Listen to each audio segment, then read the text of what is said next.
중간에 애벌레가 없이 그냥 바로 알에서 끼어나오자마자 작은 메뚜기, 홈을 벗으면 중간 메뚜기, 또 홈을 벗으면 또 큰 메뚜기 이렇게 되는데 여기 메뚜기와 느치와 황충과 팥중이를 보니까 이게 말하자면은 그러니까 1령 메뚜기, 2령 메뚜기, 3령 메뚜기, 4령 메뚜기더라고요.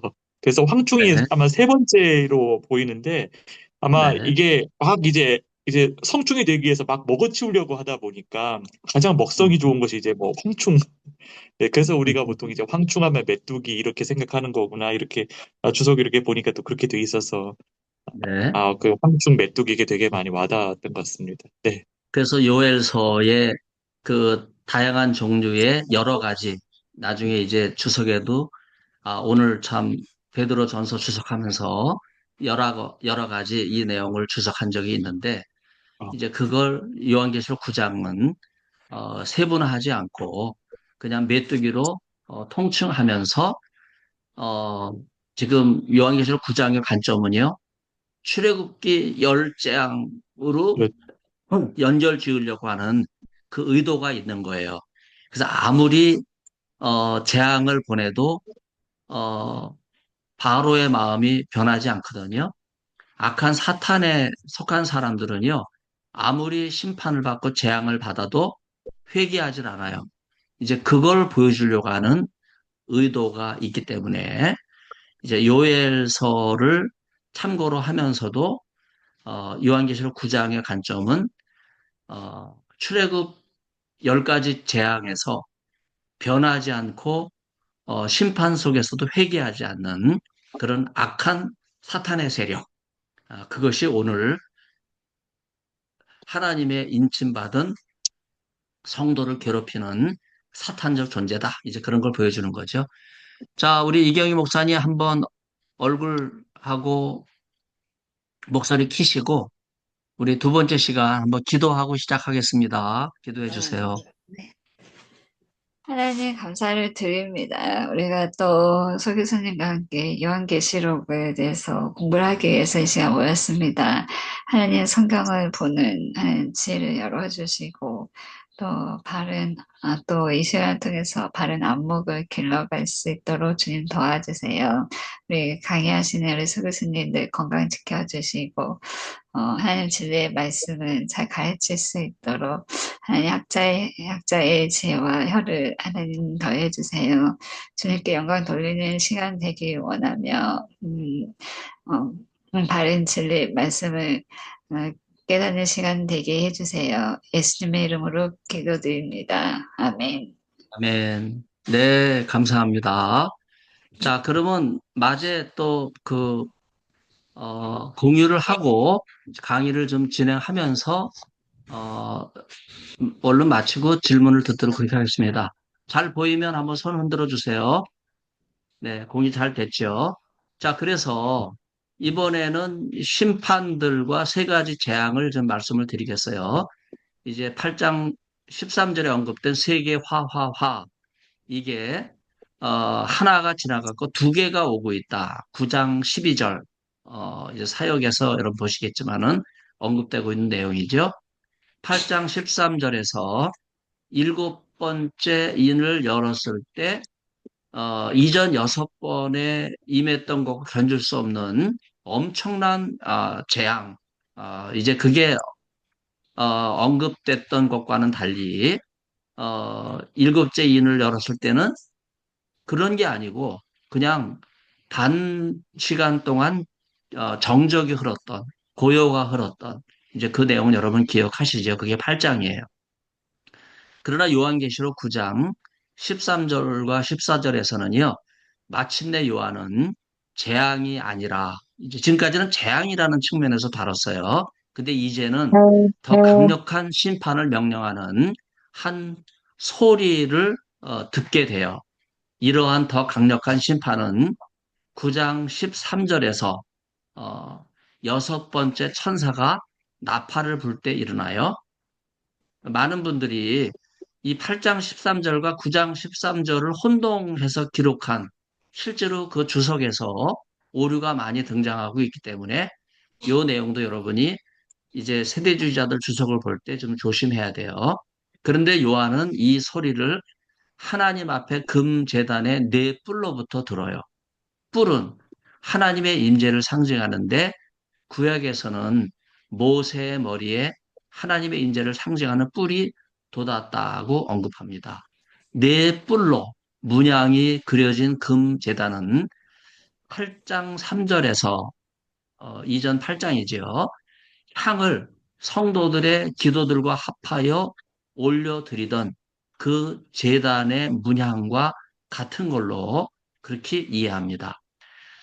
여러분 성지를 가게 되면 성전 제단에 네 모퉁이가 있어요. 그 제단의 뿌리라고 이야기하는데 그게 북쪽의 단으로부터 남쪽 부엘세바까지 상수리 나무와 함께 영원히 사시는 하나님께 제단을 드렸던 이스라엘 전체 제단의 모형으로 등장해요.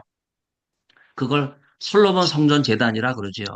솔로몬 때 이게 완성이 됐기 때문에 특히 요한계시록에서 성도들의 기도가 올려진 제단에서 하나님의 임재를 의미하는 심판을 명령하는 소리를 들었다. 이건 굉장히 의미가 큰 내용이에요.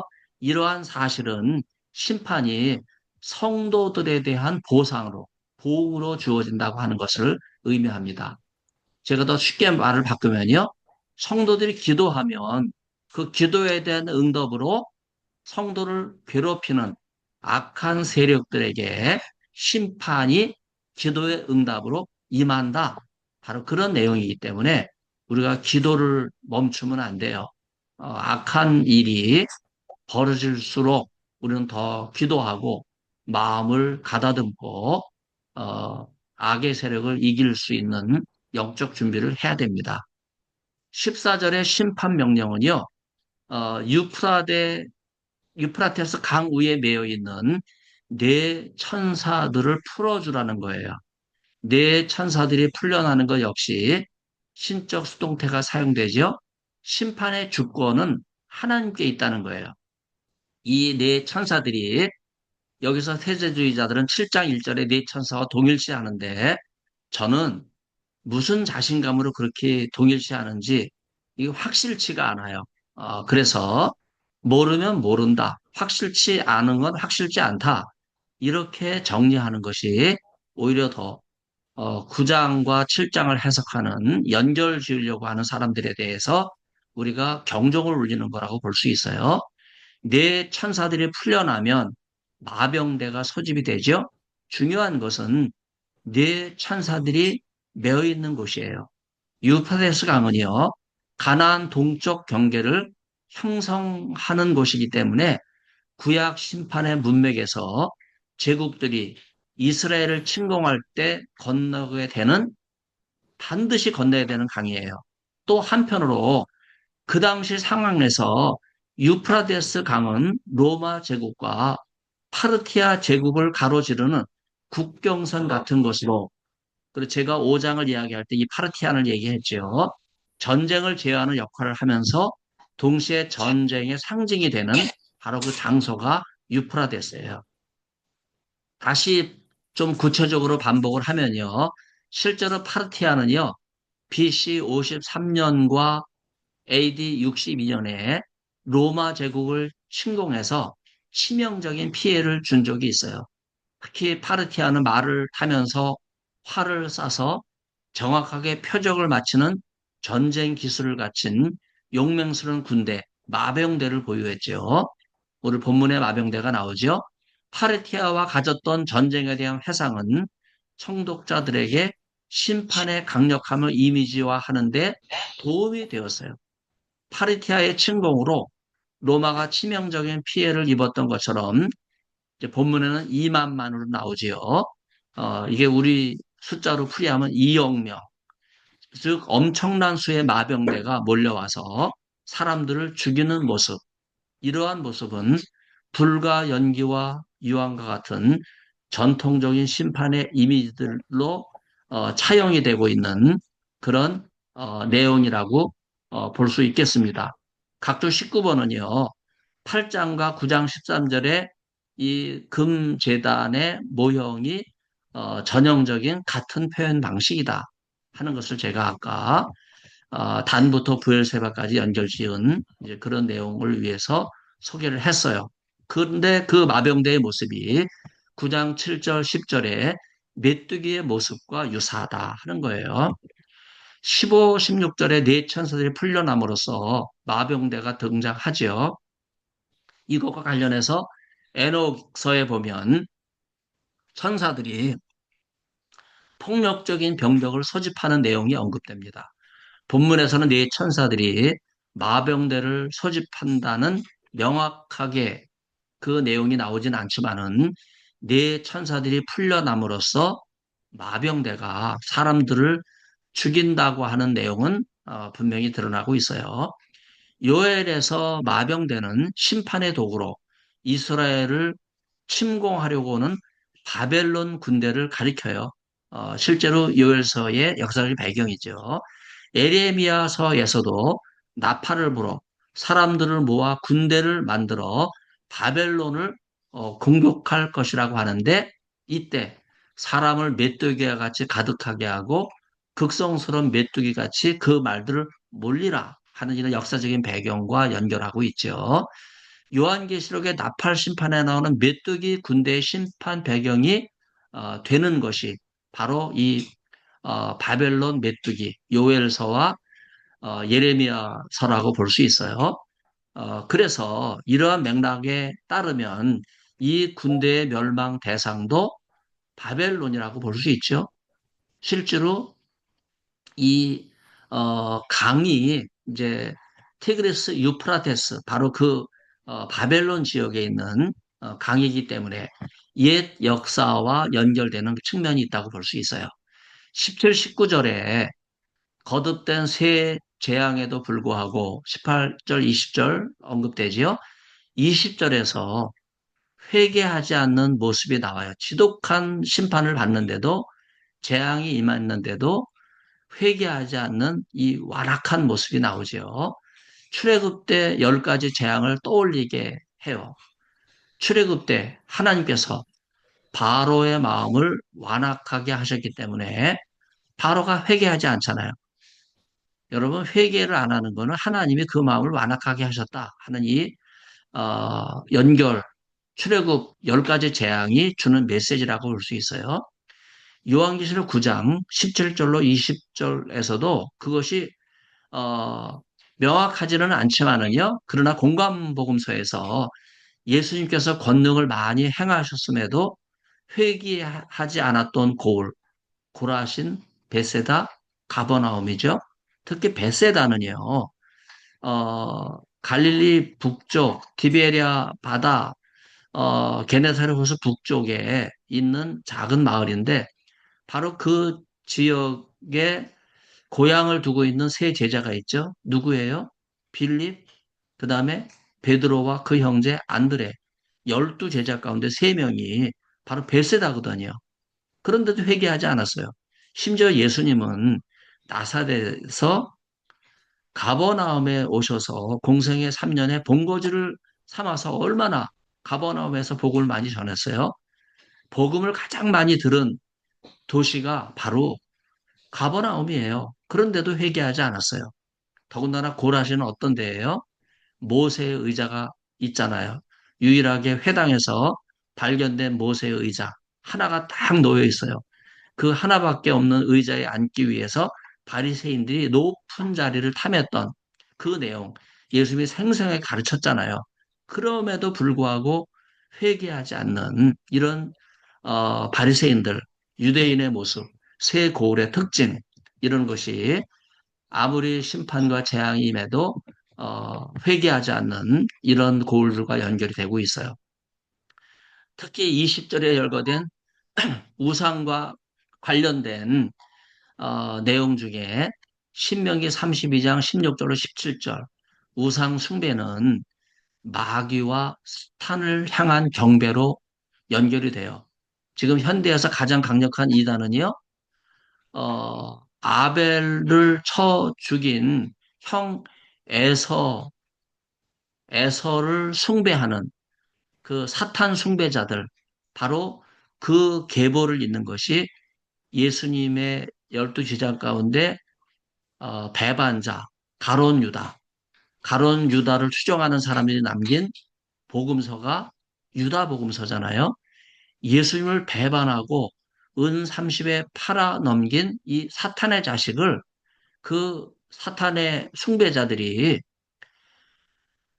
에서처럼 또 그, 어, 유다처럼 떠받들고 있는 이런 내용들을 너무나 심각한 우상숭배의 모습인데 바로 구약성서 여러 곳에서 이교도의 신들을 귀신들이라고 그렇게 표현하고 있는 내용과 연결이 돼요.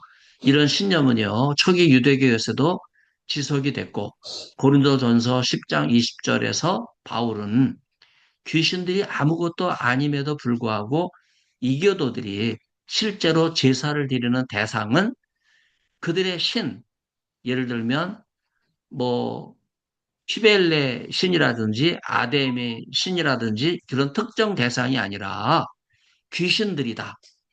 그러니까 사도 바울이 우상숭배의 실체를 정확하게 파악하고 소개하고 있는 내용을 우리가 좀 기억해야 됩니다.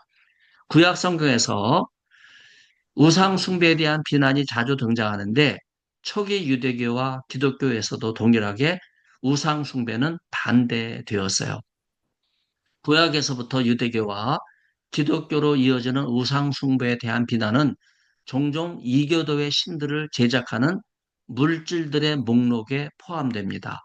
여기에는 그들이 살아있는 존재라고 하는 믿음과 이런 물질이 모순된다는 내용, 어떻게 살아있는 신을 죽은 물질로 표현하냐 하는 거예요.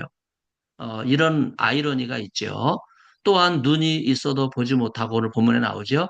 귀가 있어도 듣지 못한다는 식의 표현들이 공통적으로 등장하고 있어요. 이러한 표현이 어, 바울이 아덴에 가서 아레오바고 설교를 했던 사도행전 17장 아레오바고 설교에도 등장하고 있어요. 21절의 살인과 음행과 도적질은 신명기 5, 6, 7, 10계명을 반영하고 있고 이러한 내용은 공간복음에도 등장하고 로마서에도 등장해요. 여기에서 언급되고 있는 이 음행, 포르네이아스라고 하는 이 표현은요. 동성애를 포함한 다양한 형태의 성적 부도덕을 나타내는 포괄적인 용어예요. 제가 이 25절 이 각주를 어, 그 데이빗 아우네에서 재인용하고 있는 그런 기조를 일부러 제가 인용을 했어요. 그래서 여기에서 그들이 살아있는 존재다 하는 이러한 믿음들, 또 음행과 관련된 이러한 믿음들, 또 아술, 구약성서에부터 악한 행위로 언급되고 있는 이런 악동 목록, 이것을 이교도의 죄 목록으로 포함하고 있어요.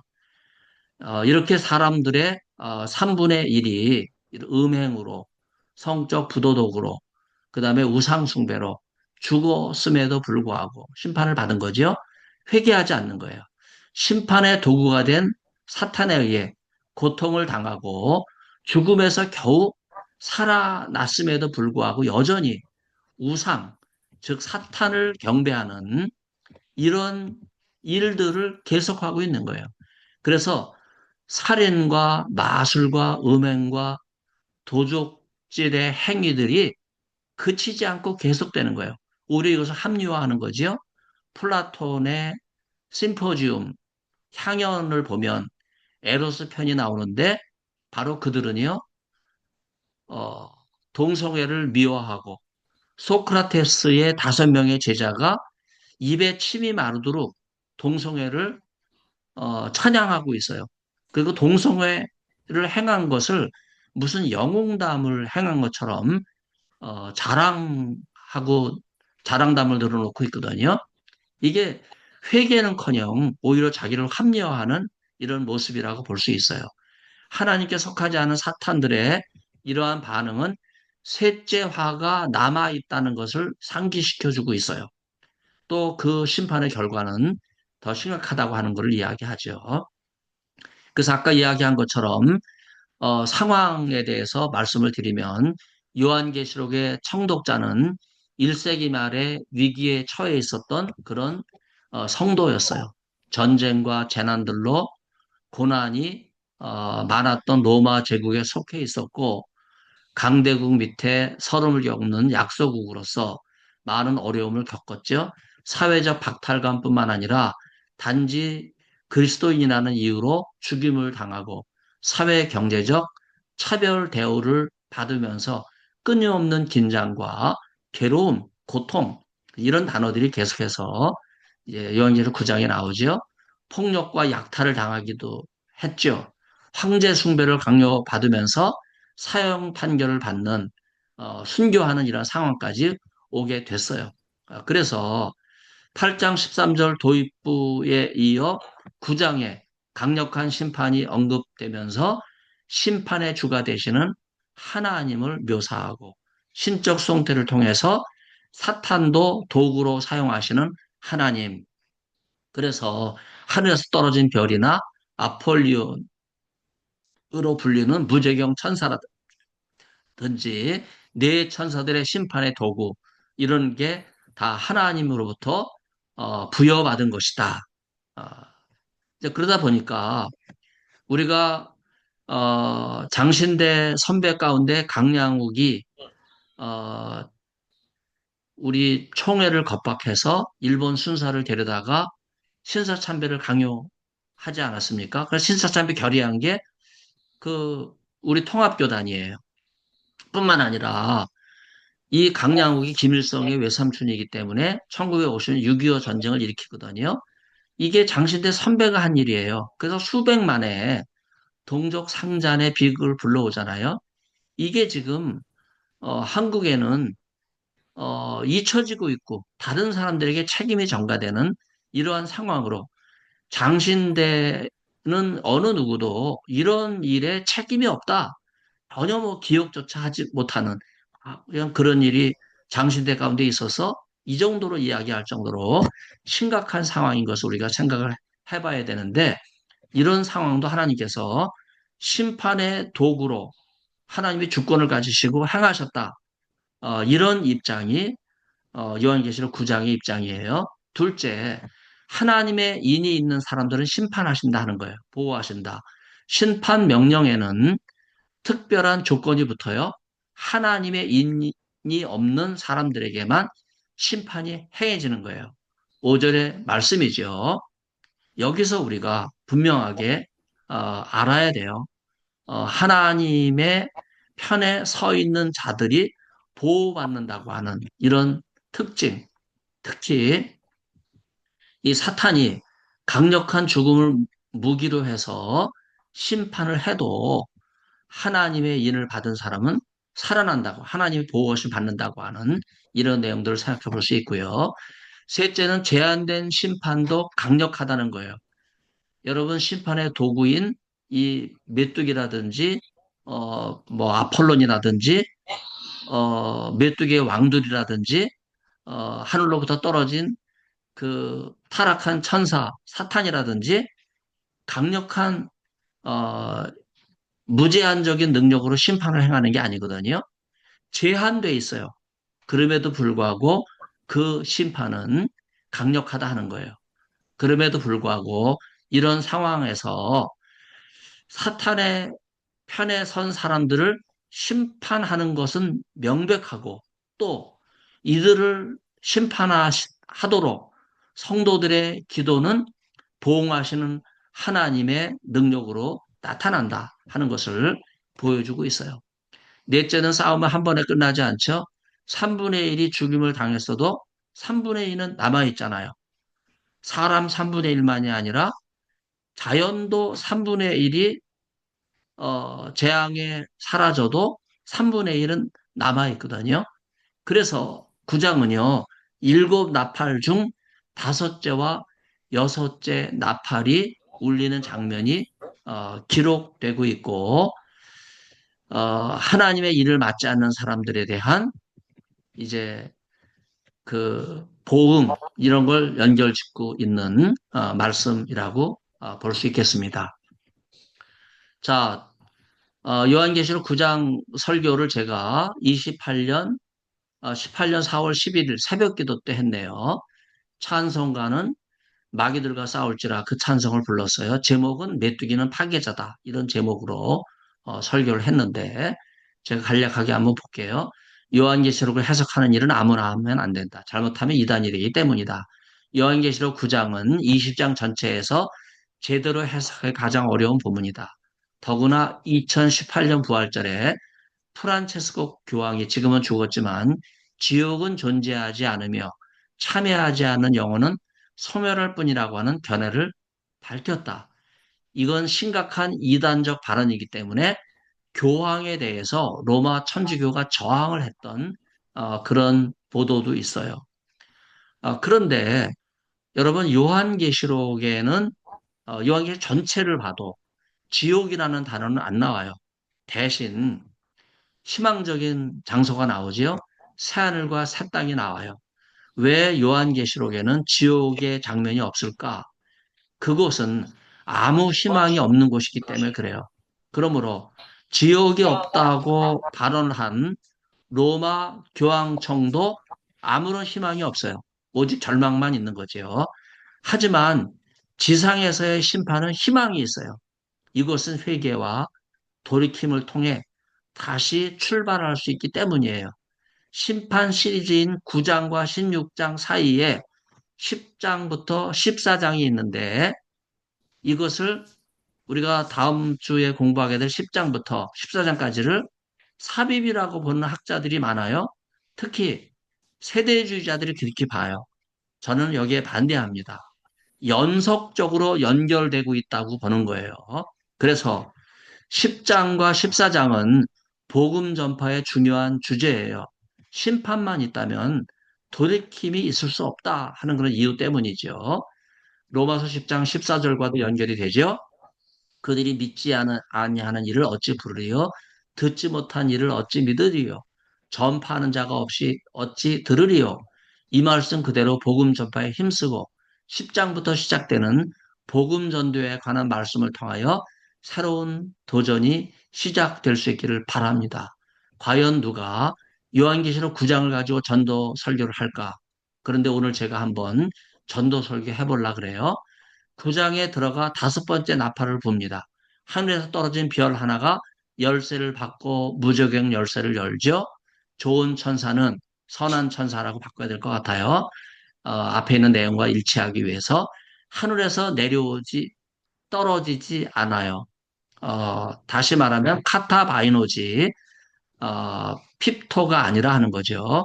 하늘에서 떨어지는 것은 사악한 존재입니다. 예를 들면 예수님께서 너희가 별처럼 사탄이 떨어지는 것을 볼 것이라 이렇게 하신 것과 통하죠. 무저갱은 지옥이 아닙니다. 헬라에서 무제경은 접두 알파 부정설을 동반하는 뷰소스는 깊이죠. 그래서 아비소스는 깊이가 없는, 이걸 좀 더 쉽게 이해하면요. 아래 밑바닥이 없는, 이제 항아리로 말하면요. 뚜껑을 열면 항아리가 열리는데 그 밑에 항아리 바닥이 없고 위에 뚜껑이 열린 것처럼 밑에 뚜껑도 열려 있는 바로 그게 아비소스의 상황이라고 생각을 하셔야 돼요. 그래서 바닥이 없는 것이 아비소스 무저갱이고 당시 하늘 땅 지하라는 삼층적 우주관에 의하면 무저갱은요 지옥이 아니라 지하에 숨겨진 공간이에요. 그러므로 무저갱은 마귀가 갇혀 있는 곳이에요. 그래서 마귀 군대는 예수님께서 무저갱에 보내지 말라 그렇게 간청을 했죠. 요한계시록에서 하나님께서 무저갱에 갇혀있던 마귀적인 존재를 잠깐 풀어놓으세요. 이로써 자연계를 보호하기 위해 힘을 제한시켰던 사탄의 세력이 요한계시록 심판 시리즈 중에서 처음으로 풀려납니다. 나중에 또 풀려나죠. 그 파괴력은 대단합니다. 심판의 강도가 급격히 늘어나죠. 9장에서 무적행으로부터 풀려난 마귀적 존재는 우선 메뚜기들이에요. 바로 무적행의 연기가 올라올 때 그때 그 연기를 타고 메뚜기가 올라오는 것으로 그렇게 묘사하죠. 그리고 이 메뚜기들을 지배하는 군대의 왕은 무제경의 천사예요. 다음에 표를 제가 정리를 했는데 이 메뚜기들은 출애굽 당시 10가지 재앙으로 메뚜기, 독종, 개구리에 연결됩니다. 이 점에서 9장의 메뚜기들은 출애굽기 10가지 재앙의 3개에 해당될 정도로 강력하고 그 강력한 메뚜기들은 9장에서 끝나지 않고 이제 16장의 독한 헌대와 개구리 영으로 그래서 메뚜기가 언급된 이 9장 1절로 11절이 바로 출애굽기 메뚜기, 독종, 개구리와 연결되고 16장에서는 이제 메뚜기는 빠지고 독한 헌대와 개구리용으로 연결되는 표에서 여러분이 확인할 수 있어요.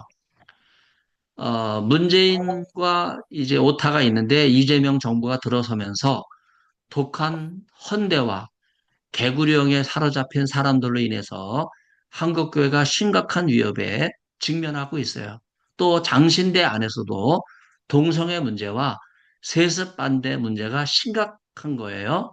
더군다나 한국교회는 이슬람의 공격이 심각한 지경에 이르렀어요.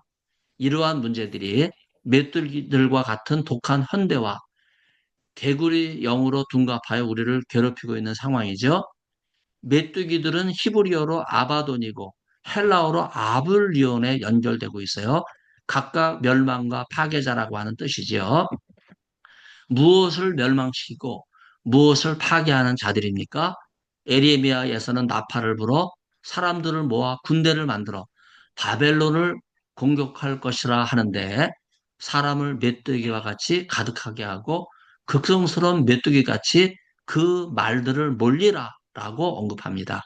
이것이 요한계시록의 나팔 심판에 나오는 메뚜기 군대의 심판에 해당 배경이 되는 구절이에요. 그렇다면 이 군대의 멸망 대상은 바벨론과 같은 세상의 나라예요. 그러나 이 군대는 모든 것을 파괴하는 권세를 받지는 않았어요. 땅의 풀과 푸른 것과 각종 수목과 같은 본문 9장 본문이죠. 이런 자연을 해야만 안 되고 이마에 하나님의 인을 받지 않는 사람만 하나님의 보호를 받지 않는 사람만 곧 바벨론 세상에 속한 자들만 해할 수 있다. 제한적이죠. 이러한 군대는 해를 입혀도 죽일 수는 없는 거예요. 그리고 그 고통도 한시적으로 5달만 고통을 줄 뿐이죠. 그리고 그 고통은 죽고 싶으나 죽지는 못할 정도의 극심한 고통이 될 거예요. 그러나 이것들과 비슷하면서도 보다 더 극심한 심판은 그 다음에 오는 6째 나팔 심판입니다. 큰 강, 유프라데스에 결박된 유프라데스 정확하게는 유프라데스 위에 결박된 네 천사가 풀려나는데 이들은 사람 3분의 1을 죽이기로 준비된 자들이에요. 메뚜기 군대는 5개월 동안 극심한 고통만 줄 수 있었지만 6째 나팔이 불 때 오는 마병대는 죽음까지 줄 수 있는 권세를 받았어요. 그리고 아마도 그 네 천사가 이끄는 마병대의 숫자는 2만만, 즉 2억이나 될 정도로 어마어마하지요. 오늘날 2만만의 군대를 보유한 나라는 없어요.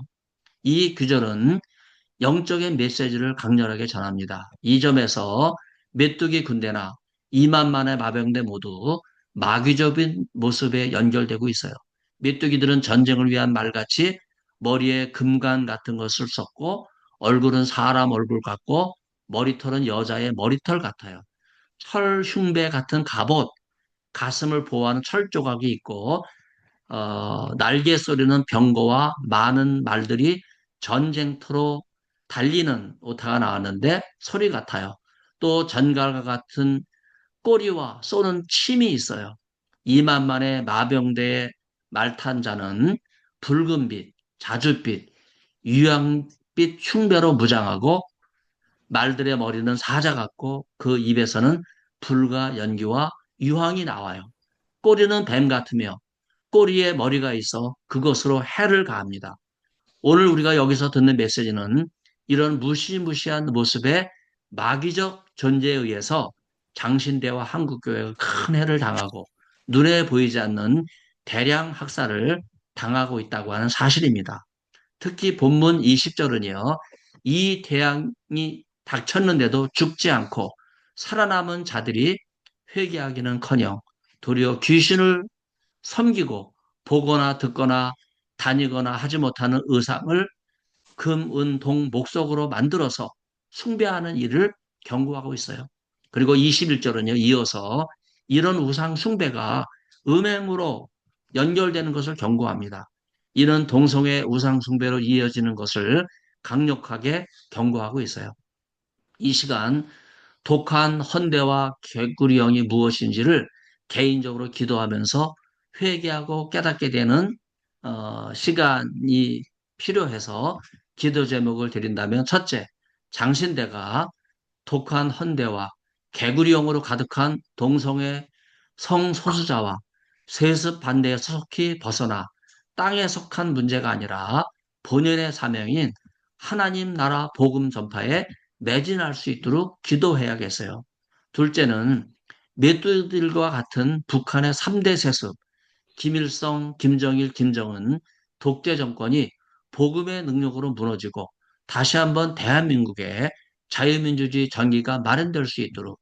셋째, 이 땅의 교회가 장신대 출신 강양옥이 일본 순사를 대동하고 무력으로 위협하는 상황에서 총회의 잘못된 신사참배 결정으로 주기철 목사와 같은 순교자들이 피를 흘렸는데 그것이 헛되지 않게 오직 그리스도만 높이고 성령 충만해서 하나님께서 기뻐하시는 섬김과 사랑의 공동체로 빠르게 회복될 수 있도록 기도를 해야겠어요. 이러한 설교를 제가 했더니 장신대가 난리가 난 거예요.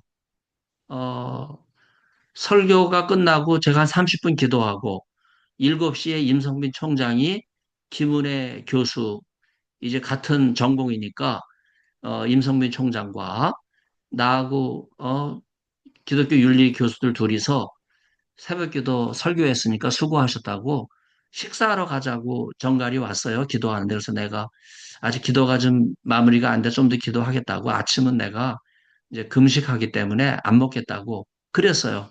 이제 그리고 나서 기도 마치고 이제 7시 한 반쯤 내가 정문을 내려가는데 임성빈 총장하고 김은혜 교수가 올라오더라고 아침 식사하고 나는 그때 장신대 앞에 살고 있었기 때문에 이제 8시 반 수업을 위해서 집에 가서 옷을 갈아입고 이제 학교에 다시 오려면 시간이 없는 상황에서 이제 그때 이제 뭐 오늘 아침 설교가 너무 심각했기 때문에 이제 그 임성민 총장이나 김은혜 교수가 무슨 말을 할 거를 생각하고 이렇게 기체하고 있었는데 그냥 아무 말 없이 수고하셨다고 어디 가시냐 그래서 나 수업 준비하러 옷 갈아입으러 간다. 이제 그래서 이제 내려가고 말았어요. 그리고 8시 반 수업에 들어갔잖아요. 그리고 수업을 진행을 하는데 중간 쉬는 시간에 조교가 아주 새파랗게 질려가지고 당황한 모습으로 이제 나한테 얘기를 했어요. 교수님 방이 완전히 테러가 됐다고. 가서 보니까 뭐 난리 법석을 해놨더라고요. 황충은 뭐 지옥에 가라. 뭐 그래가면서 그래서 제가 이걸 뛴다 그래서 조교보고 뛰지 말라 그랬어요. 그대로 놔두라 그랬죠. 그리고 이제 두 번째 수업을 들어갔어요. 이제 그런데 그때가 한 이제 9시 반에서 10시쯤 됐겠죠. 이제 그때 학생들이 장신대 일반 게시판에 서기천 교수 징계 청원을 올렸는데 어마어마하게 올라왔어요. 내가 사랑하는 제자들 명단 그들도 제가 새벽기도 설교한 거에 대해서 분노를 하면서 소기천 교수를 징계해야 된다.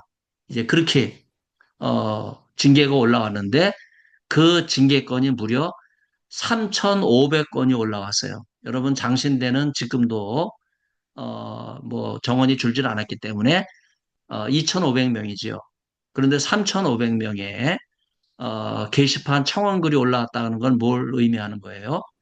새벽기도 설교 마치고 바로 외부 세력과 결탁이 돼서 외부에 있는 사람들이 장신대 게시판에 서기청 교수 징계 청원을 올려서 3,500명이 징계를 청원하는 설교를 하고 나서 이런 어마어마한 재앙이 어, 밀려온 거예요. 그래서 그때 경동교육처장 또 신대원 인사위원장 이런 사람들 제가 일일이 거론하면 홍인정 교수라든지 김은영 교수라든지 나중에 총장까지 했지만은 이런 사람들이 제 설교에 대해서 사과를 하라는 거예요. 그래서 내가 아니 설교를 사과하는 게 말이 되느냐? 그럼 당신들이 설교를 하면 설교에 대해서 문제를 제기하면 그 설교에 대해서 사과를 하는 거냐? 말이 안 되는 거다. 요한계시록 9장 본문에 대한 그 순서도 내가 정한 게 아니고 당신들이 정해서 나한테 준 거를 내가 순종하면서 성경학자로서 주석적으로 이거를 설교를 한 것뿐인데 그러면 이 설교가 잘못됐으면은 설교 내용에 대해서 지적해달라. 그러면 그 내용이 새벽기도 설교도 녹음을 하니까 녹음을 달라. 나는 원고는 있으니까 이야기할 때 원고와는 다르게 다른 표현을 할 수 있는 거니까 녹음된 걸 달라. 나중에 보니까 녹음은 삭제를 해버렸죠. 이제 그런 상황이에요. 그런데 나를 또 좋아하는 학생이 음성을 녹음을 해서 음성 녹음한 거를 나한테 들려줬어요. 그래서 내가 그걸 정리해서 오늘 여러분들에게 함께 나누게 된 거죠. 그래서 구장에 대해서는요, 오늘 시간도 많이 제한이 되어 있지만은 내가 하고 싶은 이야기가 많이 있고 이걸 계기로 해서 장신대가 그때부터 어, 강양욱의 후예라고 하는 것을 다시 어, 그 본성을 드러내고 한 교단에 있는 명성교회를 세습 반대라고 하는 프레임을 씌워서 교단을 탈퇴하라고 하는 이런 이야기를 하고 이런 주장을 임선민 총장과 이미국 교수나 한국일 교수나 홍인종 교수나 이런 사람들이 걷기도회를 통해서 장신대에서 다리를 건너 명성교회까지 데모를 하면서 세간에 장신대가 교단에 속한 교회를 반대한다고 하는 그런 입장을 공적으로 드러내는 이런 일을 행한 거예요. 그뿐만이 아니라 동성애를 옹호하는 그런 그 세미나, 강사 끊임없이 불러서 초청하고 강의를 진행하고 더 나아가서 임성빈 총장은요, Introduction to Queer Theology, 우리말로 퀴어시나 개론이 번역이 되어 있는데 그 영어 책을 수요일마다 교수들을 불러놓고 세미나를 했어요.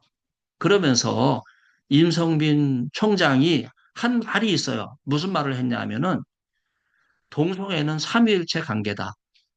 여러분 이게 말도 안 되는 망발이고 신성모독인데 이런 일이 지금도 계속되고 있는 것이 장신대 교수들이에요. 그런 점에서 우리는 이 요한계시록 9장과 관련돼서 해야 될 말들이 많이 있습니다. 그리고 장신대가 회개하는 것이 한국교회가 새롭게 되는 길이기 때문에 이 문제에 있어서는 여러 학우들이 깊이 생각하고 기도해야 될 그런 문제라고 생각합니다. 자, 그러면 우리 학생들한테 질문 시간을 드리겠어요. 한번 질문 좀 자유롭게 해보시죠. 네. 오늘 아마 강도군요. 제가 사역한 것도 지금 읽지를 못했는데 사역과 강독은 다음 시간에 해야 될 것 같아요. 그렇게 정리하고 우선 우리 이경희 목사님 아까 뭐 질문하려고 그랬죠? 아까 질문하려고 했던 것은 제가 생명의삼 큐티를 하다가 보니까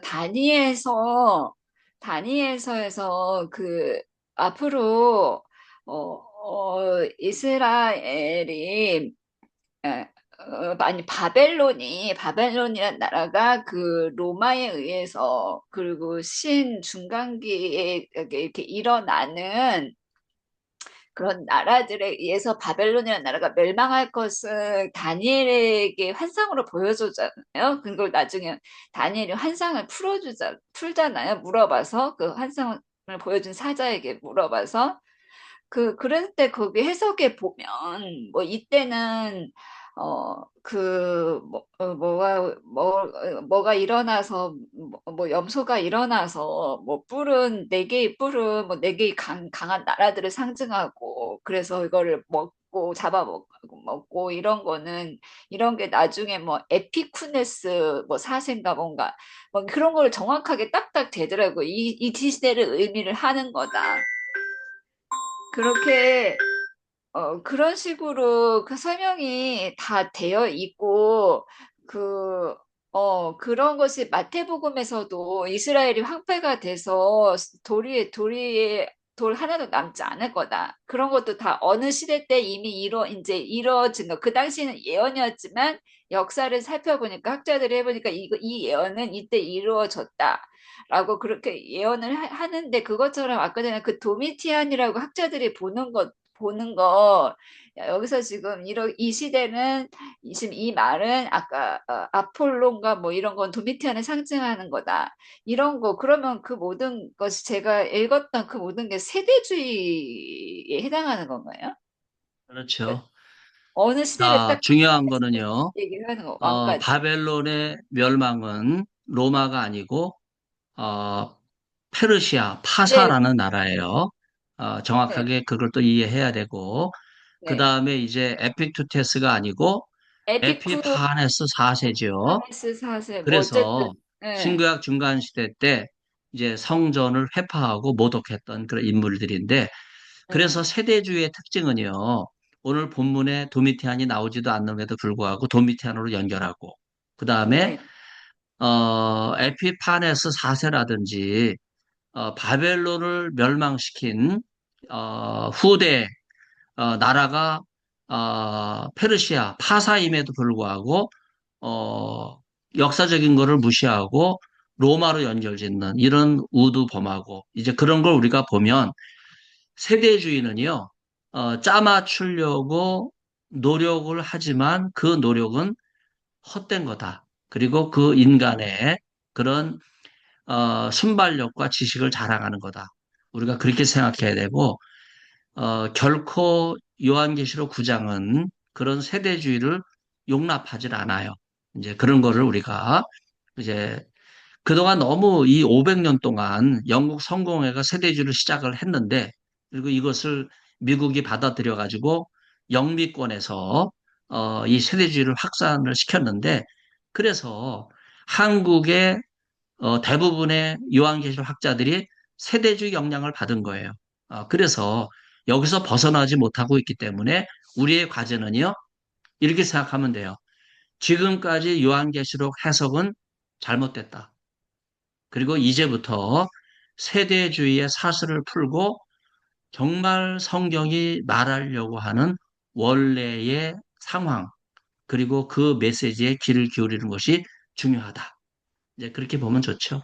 네. 아까 그래서 제가 전에 일부러 네, 각주 처리를 하면서 여러분이 대가라고 이야기하는 세대주의 학자들을 열거를 했어요.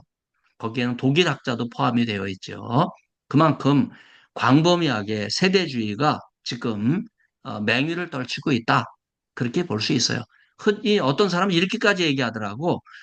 요한계시록에 대해서는 정확한 해석이 없기 때문에 모든 해석을 열어놔야 된다. 이거는 그야말로 무책임한 발언이에요. 절대 그렇게 요한계시록 해석을 열어놓으면 안 됩니다. 철두철미하게 본문이 말하는 그 메시지에 귀를 기울이고 어떤 누구의 해석에 귀를 기울이지 않고 본문이 말하는 메시지를 찾는 그게 작업이 중요하다. 그렇게 볼 수 있는 거죠. 네. 아까 전에 동성애하고 뭐 마술 뭐 이런 제약들에 대해서 이야기를 했잖아요. 근데 그 마술이라는 거 우리가 보면은 그게 뭔가의 눈속임으로 인해서 우리에게 지금 뭐 신기한 걸 보여주는 게 마술인데 그 마술도 영적으로 사단의 역사인 건가요? 잘못된 건 제약인 건? 그래서 마술소를 뭐 많이 하잖아요. 눈속임이거든요. 네. 그냥 뭐 오락 정도로 한다면 그냥 우리가 이쁘게 봐주고 넘어갈 수 있지만 요한계시록 9장 본문이 분명하게 이런 마술에 대해서 사탄의 괴계로 목록으로 정의를 내리고 있기 때문에 우리가 이 규절을 들은 이상 우리는 따라가면 안 돼요. 더군다나 이 동성애 문제에 있어서는요. 요한계시록이 동성애에 강력하거든요. 그 이유는요. 우상 숭배를 강력하게 그 반대하고 있기 때문에 그래요. 우상 숭배와 동성애가 무슨 관련이 있을까? 잘 연결을 짓지 못하는 분들이 많이 있는데 이거는 지중해 당시 세계의 상황을 알아야 돼요. 그 당시 상황에서 어, 이방 제단은 그 이방 제단에서 섬기는 그 주신들 이를테면 아뎀이라든지 이런 그 뭐 바니아스 신이라든지 이런 신들은 공통적으로 그 신전 앞에 그 공창들의 숙소를 가지고 있어요. 멀리서 며칠을 세워가면서 온 그 신도들이 이제 제사를 지내기도 못했는데 어디 묵을 데가 없잖아요. 그래서 이들이 묵는 장소가 공창들의 숙소인데 남자 공창과 여자 공창들의 숙소에 남자는 남자 공창이 여자는 여자 공창들이 받아들이면서 자기들의 육체적 쾌락을 통해서 섬기는 신을 기쁘게 하는 이걸 극대화하는 이런 게 제의로 되어 있어요. 이거는 이방 신전을 찾는 신도들에게는 자연스러운 거야. 또 그런 문화가 아까도 제가 언급했지만은 플라톤의 심포지움 우리가 향연이라고 번역을 하는데 거기에 에로스 편이 있는데 소크라테스는 책을 남기지 않았으니까 플라톤이 소크라테스와 그 제자 5명이 서로 동성애에 대해서 자랑 삼아 칭찬하고 영웅담을 늘어놓는 그런 내용이 그게 한 책으로만 끝나는 것이 아니고요. 그게 그리스 로마 신화가 되고 그리스 로마 문화로 자리를 잡아서 40세 이하 에라스테스, 그 다음에 17세 이상 에로메네스, 이들의 관계가 동성애로 재물이나 여러 가지 직책으로 후원하고 수혜를 받는 이런 관계로 동성애 문화가 깊이 자리를 잡고 있었던 시대가 그리스 로마 문화거든요. 이런 문화 속에 살아가는 사람들은 동성애를 죄악시하지는 않아요. 동성애 쾌락과 우상숭배를 죄악시하지 않는 거거든. 그런데 바로 요한계시록 9장이 바로 이러한 문화와 죄악이 하늘에서부터 떨어진 사탄의 계략이다. 이렇게 이야기하면서 이것을 반대하고 있는 거기 때문에 우리는 비로소 이 본문을 통해서 이게 죄악이라는 것을 알게 되는 거죠. 강량우기가 신사참배는 국민 의례다. 이렇게 눈속임을 했잖아요. 지금도 이 마술과 같은 일이 장신대와 한국교회를 통해서 성도들을 속이고 있기 때문에 바로 본문은 이 마술을 멀리하라, 속임수를 멀리하라 이런 명령을 하고 있는 거죠. 우리 정민혁 전사님 질문 있나 봐요. 손짓을 하신 것 그리고 같아서. 아까 네. 무적행은 지옥이 음, 아니고 사탄이 가두는 곳이라고 했잖아요. 네. 밑이 없고 그러면은 지옥이 따로 있다는 거예요. 사람을 그 예수님 영접하지 않은 지옥이 따로 있고 무저갱이 따로 있고 스탄이라는 장소가 지옥이라는 따로. 단어는 하데스라고 따로 있지요. 그건 지옥이에요. 근데 요한계시록에는 하데스가 안 나와요. 지옥이라는 단어가 안 나오거든. 그 아니 대신 안 무저갱. 우리말로 무는 없다는 말이고 저는 바닥이고 갱은 구덩이거든. 그래서 무저갱의 구덩이 내가 그렇게 번역을 했지만 사실은 이제 무저갱 한 단어로만 이야기할 수 있는 거죠. 그러면 그런 점에서 그거를 네. 사탄이 갇혀 있는 장소로 언급하고 있고 바로 그 사탄을 가두는 그 주체 세력도 하나님의 허락하에 가능하다. 그래서 모든 것은 하나님께서 주도하신다. 이런 하나님 중심의 신학을 보여주고 있는 것이 요한계시록 9장이에요. 과연 장신대와 그러면 네. 한국교회가 하나님 중심의 이러한 신학을 얼마나 소중하게 여기고 있는가? 말로도 그렇게 안 하고 있거든요. 말로도 동성애는 삼위일체 관계다. 이렇게 이야기하고 있는 임성빈 교수가 결국 총장하다가 쫓겨나지 않았나요? 결국은 자기 말에 대한 책임을 총회가 물어서 쫓아내 버린 거예요. 정민영 그러면은 전사님 한번 질문해 보세요. 이 제가 마태복음 읽으면서 이게 좀 게헨나라는 이좀 개념을 좀 떠올리게 됐는데요. 그래서 이 아, 무적행과 좀 게헨나 이렇게 좀 떠올리게 됐어요. 게헨나 하면 막 불길이 막 연상되는 약간 그런 건데 무적행은 약간 정말 끝없는 구덩이 속에 막 그냥 끝도 없이 떨어지는 약간 그런 뉘앙스라서 맞아요. 네, 그래서 어, 이제 뭐 어떤 뭐 영적 체험을 하신 분들 뭐 지옥에도 여러 종류가 있다 뭐 이렇게 얘기를 하는데 어떤 공통점은 이제 하나님의 권세, 하나님의 통치가 하나님이 그냥 와 이게 좀 분리되는 어떤 공간을 의미하는 것이 아닌가 하는 생각도 드는데 교수님께서는 좀 개인나와 어떤 이런 맞아요. 무적행에 대해서 어떻게 이제 생각하시는지. 그거를 우리가 이 지옥에 우리가 관심이 많기 때문에 지옥에 가장 가까운 표현이 어, 베드로전서 4장 3장 그 16절에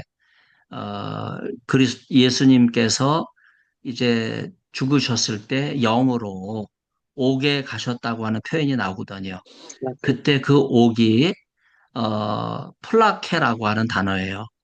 플라케는 우리가 잘 알다시피 감옥이라는 단어잖아요. 그런데 이것을 믿지 않는 영혼이 잠시 갔다가 형벌을 기다리는 장소로 이해한 로마 천주교의 연옥서를 여러분 떠올리실 거예요. 그래서 실제로 로마 천주교, 한국 천주교는 이 규절을 연옥으로 번역을 해서 성도들을 잘못된 길로 인도하고 있는데 바티칸 로마 천주교는 중세 시대 때 타락의 극치로 어, 이 연옥에 있는 영혼이 어, 베드로 성당, 대성당을 짓는 건축기금의 헌금 동전 땡그랑 하는 소리를 듣고 연옥에서 천국으로 옮겨간다 하는 이러한 면죄부 교리까지 발전시켰던 이제 그런 장면이라고 볼 수 있어요. 여기서 중요한 거는요, 이 옥도 하나님께서 다스리신다는 거예요. 그래서 베드로전서에서는 예수님이 영으로 옥에 있는 자들에게 천사들에게 영들에게 옥에 있는 영들에게 복음을 전했다고 나와요. 이 귀절은 베드로전서 4장 6절과 연결지어서 같이 이해를 해야 되거든요. 그 복음은 뭔가 지금 예수님이 십자가에 죽으시니까 3일 천하 악한 사탄이 승리했다고 생각하지만 그러나 그거는 예수님 부활하시면 다 끝이다. 그래서 사람이 죽으면 그 영혼은 원래 고향의 하늘로 돌아가지만 예수님만 유일하게 십자가에서 그 영이 돌아가셨을 때 옥에 가셨어요. 그리고 그 악한 영들에게 바로 너희들의 승리는 잠깐이지만 내가 부활하면 이제는 어, 사망의 권세는 물러가고 부활의 승리가 임할 것이다. 이러한 말씀을 예수님이 하신 거기 때문에 분명히 이 옥에도 하나님의 주권이 미치는 그런 장소로 이해하는 것이 좋겠다는 생각이 들어요. 네. 그래서 한번 기회가 되면 하데스라든지 아비수스라든지 플라케라든지 이런 거를 우리가 요한계시록과 관련지어서 주석적인 연구를 할 필요가 있죠. 네. 더군다나 요한계시록에서는 이제 순교자들에 대해서는 두 번째 죽음이 없다고 이야기할 정도로 뭔가 새로운 말씀을 하고 있기 때문에 이제 그런 내용도 좀 풀어가면 좋을 것 같아요. 자, 질문이 많이 있어서 시간이 좀 지나가서 오늘 그 사역과 헬라어 강독은 다음 시간으로 미루도록 그렇게 하겠어요. 그래서 다음 시간에는 요한계시록 9장을 사역하고 강독하는 걸로 진행하고 또 질문이 있으면 그때 질문을 같이 나누도록 그렇게 하겠습니다. 그리고 이 파일 감사해요. 좀 올려주세요. 이 파일 좀 내가 게시. 수정을 좀 해볼게요. 네네. 거랑 교수님 지난번에 마지막 거 파일 안 올려주셨던 것 같은데. 이것도 내가 수정을 좀 해야 돼요. 네. 네, 해서 좀 올려주세요. 그래요. 네, 또 감사합니다. 봅시다. 다음 주에 감사합니다. 봬요. 네, 감사드립니다. 유튜브에 감사드립니다. 들어오신 분들도 질문이 있어서 제가 그 질문을 좀 따로 유튜브를 켜놓고 대답을 한번 해보도록 그렇게 하겠습니다. 네.